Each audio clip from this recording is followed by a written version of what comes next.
Hello friends, welcome back to my channel. ನೀವೇನಾದರೂ ಹೊಸದಾಗಿ channel ನೋಡ್ತೀರಿ, ಕೂಡಲೇ ಸಬ್ಸ್ಕ್ರೈಬ್ ಆಗಿ ವಿಡಿಯೋಗೊಂದು ಲೈಕ್ ಕೊಟ್ಟು ಸಪೋರ್ಟ್ ಮಾಡಿ. ಭೂ ನೋಂದಣಿಯಲ್ಲಿ ಸರ್ಕಾರವು ಹೊಸ ನಿಯಮವನ್ನು ಜಾರಿಗೆ ತಂದಿದೆ. ಸ್ನೇಹಿತರೆ, ನೀವೇನಾದರೂ ಹೊಸದಾಗಿ ಭೂಮಿಯನ್ನು ಖರೀದಿ ಅಥವಾ ಮಾರಾಟ ಮಾಡುತ್ತಿದ್ದರೆ ಈ ನಿಯಮವು ನಿಮಗೆ ಅನ್ವಯಿಸುತ್ತದೆ.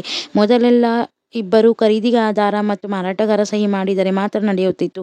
ಆದರೆ ಇದೀಗ ಸರ್ಕಾರವು ಹೊಸ ಡಿಜಿಟಲ್ಕರಣ ಸೇವೆಯನ್ನು ಜಾರಿಗೆ ತಂದಿದೆ. ಆದ್ದರಿಂದ ಖರೀದಿ ಮತ್ತು ಮಾರಾಟ ಮಾಡುವ ಇಬ್ಬರು ಸಹ ಡಿಜಿಟಲ್ ಸಹಿ ಮಾಡುವುದರ ಮೂಲಕ ಡಿಜಿಟಲ್ ಸಿಗ್ನೇಚರ್ ಕಡ್ಡಾಯ ಮಾಡಬೇಕಾಗುತ್ತದೆ. ಹಾಗೆಯೇ ಭೂ ನೋಂದಣಿ ಮಾಡುವ ಸಂದರ್ಭದಲ್ಲಿ ಡಿಜಿಟಲ್ ಸಿಗ್ನೇಚರ್ ಜೊತೆಗೆ ಡಿಜಿಟಲ್ ಪ್ರಮಾಣ ಪತ್ರವನ್ನು ನೀವು ಪಡೆದುಕೊಳ್ಳಬಹುದು. ಇದರಿಂದ ಭ್ರಷ್ಟಾಚಾರ ತಡೆಗಟ್ಟಲು ನೇರವಾಗಿ ಸರ್ಕಾರ ಡಿಜಿಟಲ್ ಪ್ರಮಾಣ ಪತ್ರವನ್ನು ನೀಡುತ್ತಿದೆ. ಡಿಜಿಟಲ್ ಸಿಗ್ನೇಚರ್ ಮಾಡಿದ ನಂತರ ಡಿಜಿಟಲ್ ಪ್ರಮಾಣ ಪತ್ರವು ನಿಮಗೆ ಸಿಗುತ್ತದೆ. ಅದೇ ರೀತಿ ಭೂ ಅಥವಾ ಮನೆ ನೋಂದಣಿ ಮಾಡುವ ಸಂದರ್ಭದಲ್ಲಿ ಆಧಾರ್ ಕಾರ್ಡ್ ಅನ್ನು ಲಿಂಕ್ ಮಾಡುವುದರಿಂದ ನಕಲಿ ಗುರುತಿನ ಚೀಟಿ ನೀಡಿ ಮೋಸ ಮಾಡಬಾರದು ಎಂದು ಆಧಾರ್ ಕಾರ್ಡ್ ಲಿಂಕ್ ಅನ್ನು ಕಡ್ಡಾಯಗೊಳಿಸಿದೆ ಸರ್ಕಾರ. ಭೂ ಖರೀದಿ ಮತ್ತು ಮಾರಾಟಗಾರ ಆಧಾರ್ ಕಾರ್ಡ್ ಲಿಂಕ್ ಮಾಡಿದರೆ ನಕಲಿ ಅಥವಾ ಅಸಲಿ ಯಾವುದು ಎಂದು ತಿಳಿಯುತ್ತದೆ.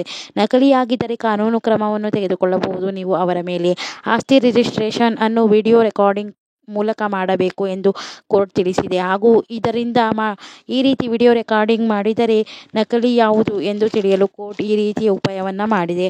ಆಸ್ತಿ ನೋಂದಣಿಯಲ್ಲಿ ಪಾರದರ್ಶಕತೆಯನ್ನು ತರಲು ಈ ರೀತಿ ಮಾಡಿದೆ. ಈ ಹಿಂದೆ ಸ್ಟಾಂಪ್ ಡ್ಯೂಟಿಯನ್ನು ನಗದು ರೂಪದಲ್ಲಿ ನೀಡುತ್ತಿತ್ತು.